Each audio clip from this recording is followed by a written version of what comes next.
2020 felt for the first time like everyone was living in the way us immigrants live. We are used to being in a sort of lockdown, unable to leave the country for long periods of time waiting for paperwork to be approved or because our status prevents us. We live our lives having to FaceTime family and worrying that something can happen to them without us there. We'd miss birthdays, weddings, funerals. Welcome to our world. That is the way we live our lives in the United States, and it's not because of a global pandemic. I had just turned 12 years old when I came to Las Vegas. I was young enough where being undocumented still wouldn't affect me, and then 8th grade came along. The principal called me in and said, "You're being awarded the Student of the Year award, and you also get a small scholarship. All I need is your social security number." I immediately knew I didn't have one, so I told her. And then she was like, "What do you mean? Everyone has one." And that's when I realized that there was these numbers that dictated a lot of parts of your life.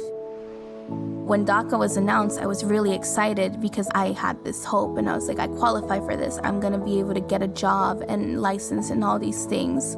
And then the day that the application drops, I don't qualify. There was a lot of sadness and feeling like I had just crashed down into the earth. My friends started to get their licenses and they started to get jobs. At one point, they were doing this program that would take them all over Europe, and me just not even being able to leave Las Vegas because I can't travel outside of the country being undocumented. I was 7 years old when I arrived in New York. My first job to help my family with bills was working at the carnival. It was a tough job, a lot of late nights, horrible pay. For a 12-hour day, $60, so that'd be $5 an hour. In America, there's still that stigma that immigrants come to this country and basically steal good paying jobs, but that was the only thing I could get that was consistent. For me, my good life would lead to the yellow brick road, a house, having my family at a place where they're all stable, and there's a lot more hurdles I have to jump to actually make it to where I need to be. I'm always open to love, but girlfriends, they pretty much didn't last too long for me. So I felt insecure because there will always be that question in the back of my head that, are they thinking that I'm only in this relationship because I want to get my papers? I always kept my status to myself. My biggest shame was to not be a part of America like I thought I was. I became a New Yorker at heart, but in the real world, I wasn't a New Yorker or even an American. I was just an outsider. I just had a lot of hope once DACA became a thing. I didn't realize that you get DACA and that's the end of the line. There really is no pathway to citizenship with DACA. It's just a deferred deportation, basically. So you just kind of get the benefit of living here, but you don't get the benefit of doing more with your life.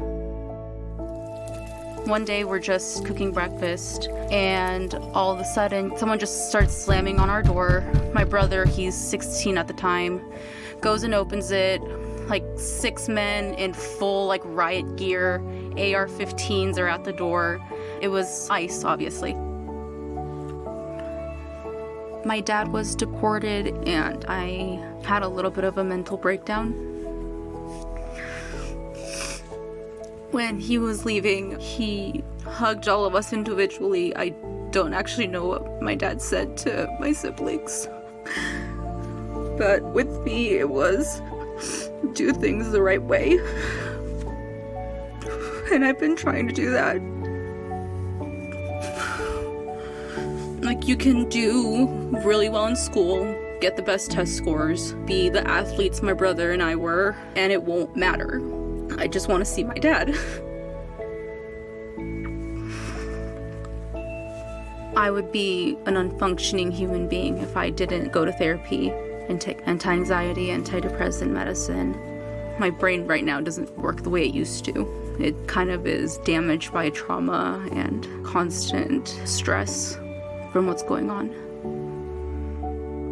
We moved to Atlanta, Georgia when I was 8 years old, and everything felt very new to me. My senior year after graduation, we were all excited to go to college, so we had a party, and On our way home, we hear police sirens, and I see the red and blue lights, and I just freeze. They started going through the car. They found my purse and found some marijuana. They gave me a court date. My friends drove me home, and I remember I went into my parents' room. I just said, "Perdóname." And I just knew that everything that they had worked for, everything that they sacrificed for my siblings and I, taking us to this country, I had just given it all up for one mistake. I remember standing in front of the judge, and he wanted to give me community service, but the prosecutor came out and said, "We want to make an example out of her. She needs to leave with this on her record." And I remember having to call my parents to tell them, "This is gonna stay with me. I won't be able to renew DACA. I will just be seen as a criminal in this country now." It meant that I wouldn't be able to work legally. I wouldn't be able to get my driver's license. And I asked myself, what future is there for me in this country if I can't do any of that? So I decided at 18 years old to leave my family behind, not knowing when would be the next time that I would see them. The friends who were with me that night, they're with their families now. Some of them are working now without any problems because they were able to get that off their record. For me, I have to pay a much higher price just because I wasn't born in that country. I had this idealistic and unrealistic view as to what the United States was. I truly believed that this was the place where no matter who you were, where you came from, if you worked hard, you would succeed. Then realizing that this idea of the American dream is much more complicated. There are all these systems in place to keep you where you are. I am here. I am here. I am worth it. I am worth it. My parents are worth it. I want to be free. I want to go home and I am worth it. I am here. I am worth it. I am here. I was here. We are here. We are here. We are here.